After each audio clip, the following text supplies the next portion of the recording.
O assunto é polêmico, divide opiniões. De um lado, a diversão. É a Delani matando animal, calendário cheio. Na ponta do protetor, Lace com Fernão, vai descendo a Delani. A salvanta, aperta a Delani. Aras Tavares, Fortaleza, Itaitinga, Ceará, Fortaleza, Delani, Neymarzinho. Do outro, a vida em cativeiro.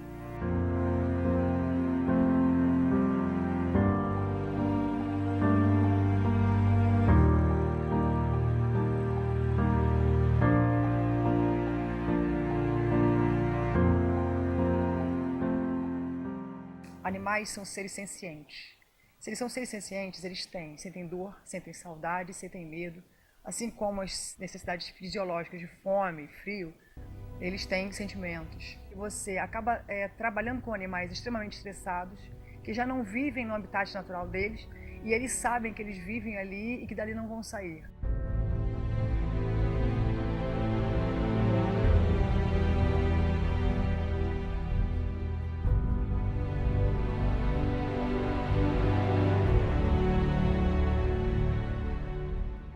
Desde o século XVIII, a vida de animais selvagens tem sido garantia de entretenimento para a população. O bem-estar e qualidade de vida das espécies sempre esteve em segundo plano. Apesar da proibição de animais em circos em vários estados do Brasil, zoológicos e vaquejadas ainda existem nos dias de hoje.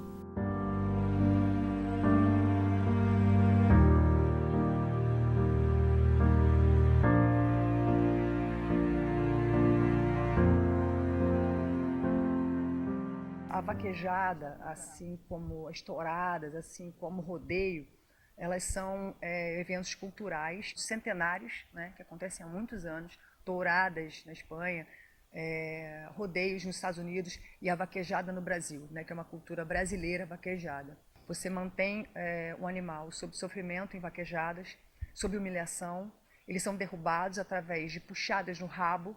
E isso por quê? Porque no passado a vaquejada começou com a reunião de melhores vaqueiros em fazendas de regiões para saber qual é o vaqueiro que conseguia melhor laçar uma vaca num brejo ou numa região que ele precisava capturá-la porque ela havia fugido do rebanho. E eles laçavam essas vacas pelo rabo, puxavam pelo rabo. E eles queriam encontrar o melhor vaqueiro daquela região. E aí, por conta disso, eles criaram eventos, né, torneios, que se chama vaquejada. O argumento para a existência de zoológicos, por exemplo, é a preservação das espécies. Em muitos casos, os animais são trazidos para cá porque foram gravemente feridos e não podem mais retornar à sua vida natural.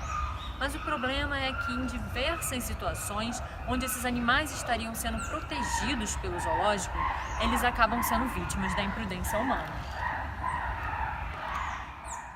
Um exemplo recente aconteceu nos Estados Unidos. Um menino de 3 anos caiu dentro da jaula de um gorila. Os responsáveis pelo zoológico entenderam que a criança estava em perigo e assassinaram o animal. Por questões como essa e outras ainda maiores, especialistas afirmam que ambientes de cativeiros e que contêm presença de público adoecem os animais. Animais em confinamento, eles têm um risco muito grande de ter estresse, de ter doenças devido ao estresse, por conta do seu habitat não ser natural. É daí que surge a teoria de que os centros de reabilitações de animais silvestres são a melhor solução para cuidados e preservação da fauna. O CRAS, ele faz uma reabilitação ao animal para o retorno dele à vida selvagem. A nossa equipe vai conhecer de perto hoje o trabalho do único centro de reabilitação de animais silvestres do estado do Rio de Janeiro. O CRAS, como é chamado, foi fundado em 2004 e atende cerca de 3.000 animais silvestres por ano. Jefferson Pires foi o criador do CRAS. O médico veterinário teve a ideia ainda na faculdade. Os parques ecológicos aqui do entorno encontravam animais debilitados, machucados e procuravam locais para realizar tratamento, né? E aí, dessa forma, eles começaram a trazer aqui a universidade. Eu comecei a observar essa necessidade de atendimento, né? E comecei a fornecer um certo suporte a esse tipo de atendimento. Na época ainda como aluno, com supervisão dos veterinários já formados. Posteriormente, quando me formei, esses parques continuaram trazendo esses animais e nós acabamos criando um setor exclusivo para atendimento desse tipo de animais, né?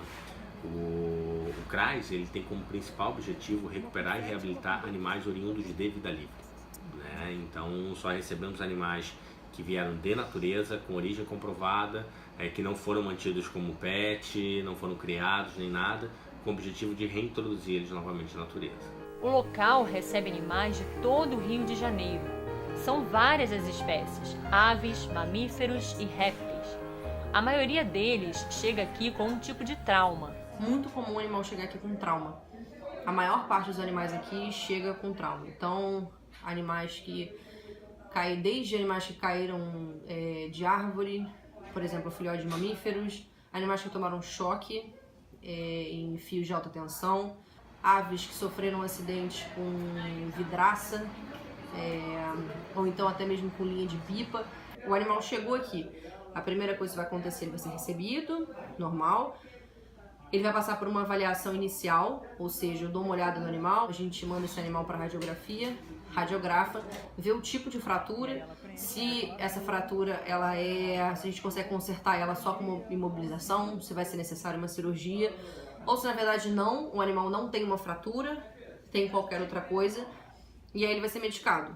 Apesar do principal objetivo do centro ser reintroduzir a espécie na natureza, às vezes não é possível que isso aconteça. Então, os responsáveis encaminham os animais a centros de triagem do IBAMA, que os direcionam a criadouros ou, dependendo da situação do animal, a opção escolhida pode ser a eutanásia. Por exemplo, se eu pego uma fragata, que é um animal que tem a pata muito delicada, ela passa a vida inteira voando, só vem pro chão só para reproduzir, né? Ela dorme voando, faz tudo voando. Então a pata dela é basicamente osso e pele. Ficar apoiada numa superfície dura vai fazer com que abra uma úlcera nessa pata e comece a entrar bactéria. E aí esse animal vai ter infecção e vai acabar morrendo disso.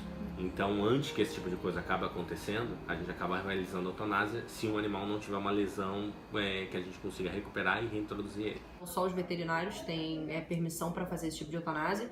A gente avalia o animal da mesma forma. Eu vou fazer avaliação, vou fazer radiografia, vou fazer tudo direitinho até eu chegar num diagnóstico e falar, olha, realmente agora eu estou certa de que esse animal eu não tenho como tratá-lo, e aí infelizmente esse animal acaba indo para eutanásia. A porta do CRAS está aberta para qualquer espécie, menos para os que vêm do tráfico de animais. Se ele receber um animal, por exemplo, oriundo de apreensão, esse animal pode vir com alguma doença. E um animal que vem de apreensão, você nunca sabe o que ele tem.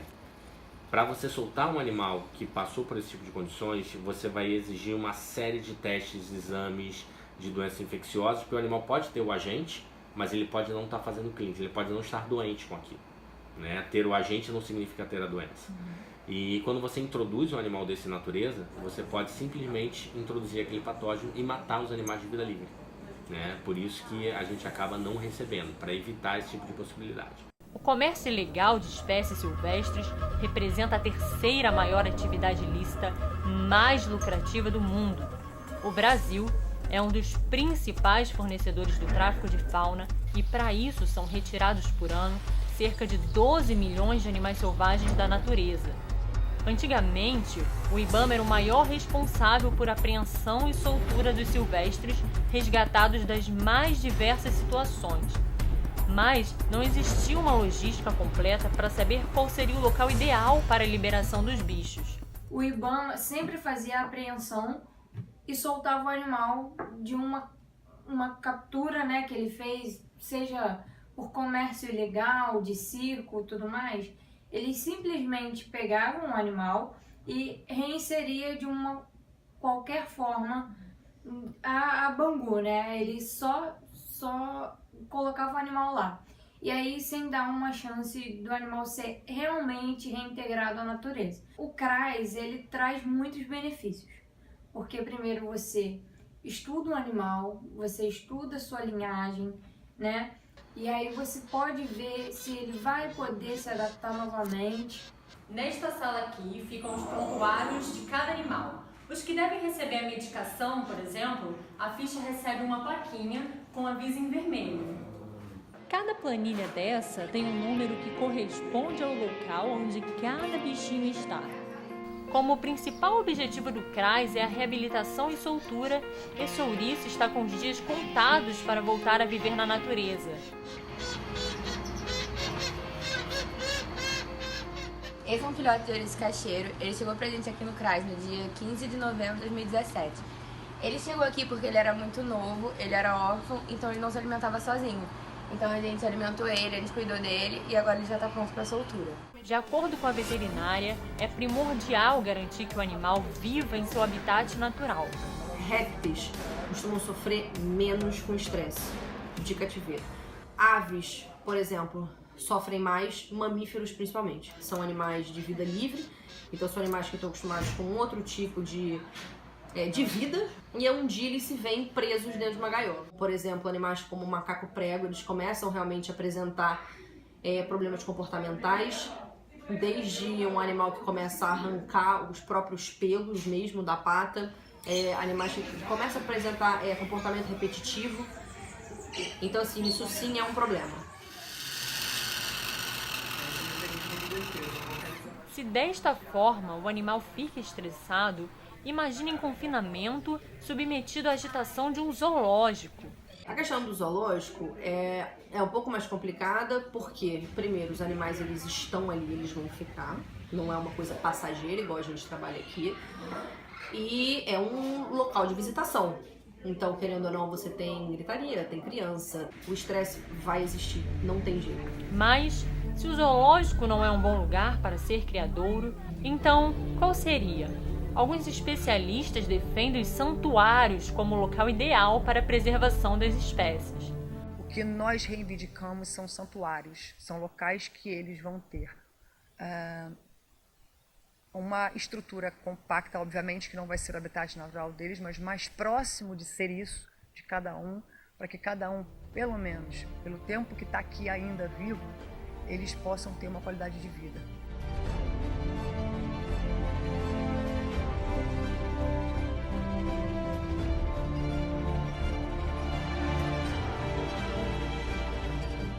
A diferença entre um zoológico e um santuário parece pequena, mas para a especialista no assunto é imprescindível. A diferença entre o santuário e o zoológico, né? O zoológico você tem um confinamento, você tem uma jaula, o leão vai viver dentro de uma jaula, né?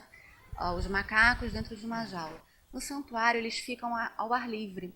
Você tem um espaço grande, né? Bem grande, com árvores, com mata nativa, para eles poderem ficar soltos. Os macacos vão ficar nas árvores, vão poder caminhar de uma árvore para outra. O leão vai poder caçar, ao invés de ficar sendo alimentado com uma carne de terceira, como é no zoológico. Então, eles não seriam privados da liberdade